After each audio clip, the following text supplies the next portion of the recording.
दोस्त होना भी जरूरी है। यार राहुल, कैसे हो? चलो कहीं घूमने चलते हैं। हाँ ठीक है। कहाँ चलेंगे? कहीं पहाड़ों पर? अच्छा आइडिया है। ठीक है, मैं बस की टिकट बुक करवा देता हूँ और अच्छा सा होटल भी देख लेता हूँ। ठीक है भाई, लेकिन जल्दी करो। लाइफ में इतना स्ट्रेस हो गया है कि कुछ दिन का रेस्ट तो बहुत जरूरी बन गया है। राज का शाम को फोन आता है राहुल के पास। राहुल, मैंने टिकट बुक करवा दिया है। आज शाम की ही बस है। जल्दी से सामान पैक कर लो। ठीक है, सामान तो मैंने पहले ही पैक कर लिया है। अब तो बस शाम का इंतजार है, जब हम बस पकड़ेंगे और निकल पड़ेंगे धर्मशाला की ओर। शाम को दोनों दोस्त बस स्टॉप पर मिलते हैं और फिर वहाँ से निकल पड़ते हैं शिमला की ओर। सुबह होते होते ये दोनों दोस्त शिमला पहुँच गए, जहाँ ये होटल पहुँचे और वहाँ से निकल पड़े पहाड़ों पर घूमने। राज, यहाँ पहाड़ों पर कितना सुकून है ना। दूर दूर तक सिर्फ और सिर्फ पहाड़ ही है, और घूमने आए लोग भी यहाँ कितनी मस्ती कर रहे हैं। हाँ भाई, ये तो है। चलो कुछ खा ले।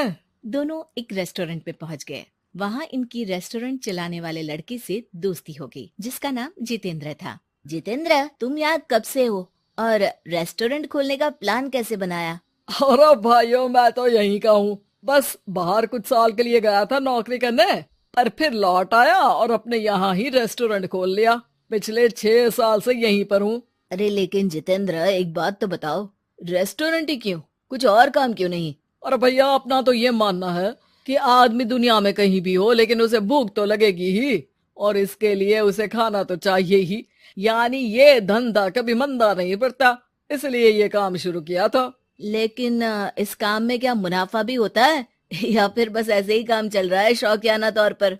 और अरे क्यों नहीं भैया, काम तो हो ही रहा है, और मुनाफा नहीं होता तो ये 10 लोगों का स्टाफ कैसे रख लेता। वैसे आप भी क्यों नहीं इस बिजनेस में हाथ आजमाते हो? हाँ, आइडिया तो अच्छा है, लेकिन हम लोग तो सिर्फ यहाँ घूमने आए हैं और हमारे पास इतने पैसे भी नहीं है। और अब पैसों की चिंता क्यों करते हो? सिर्फ 5 लाख रुपए लगा कर भी आप काम शुरू कर सकते हो। अच्छा, वो कैसे? अरे आप रेस्टोरेंट में मेरे पार्टनर बन जाइए।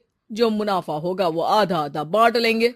राज को ये सुनकर अच्छा तो लगा, लेकिन राहुल को इस ऑफर में कुछ दिक्कत लगी। उसने कोने में ले जाकर राज को समझाना शुरू किया।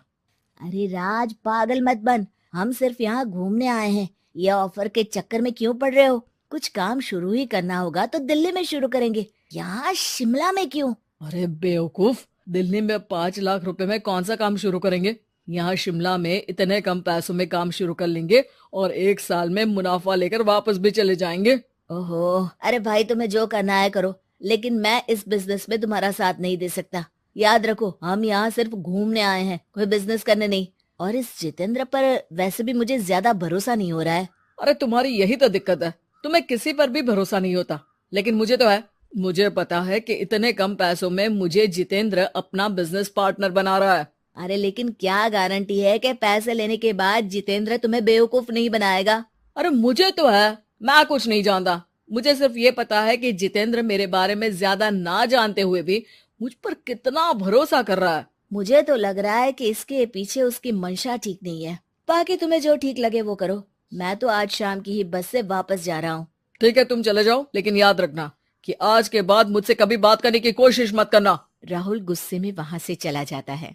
दूसरी ओर राज और जितेंद्र साथ में मिलकर काम करने लगे। राज ने अपने घर से 5 लाख रुपए ये कहकर लिए कि जल्द ही वो 2 गुने पैसे कमाकर 6 महीनों में लौटा देगा। कुछ दिनों बाद, भाई जितेंद्र, तुमने 5 लाख रुपए तो ले लिया है, लेकिन काम में बहुत तेजी नहीं दिख रही है। अरे भाई, काम में थोड़ा समय लगता है, चिंता मत करो यार। हाँ वो तो ठीक है, लेकिन मेरे पैसों का तो कुछ हिसाब दो।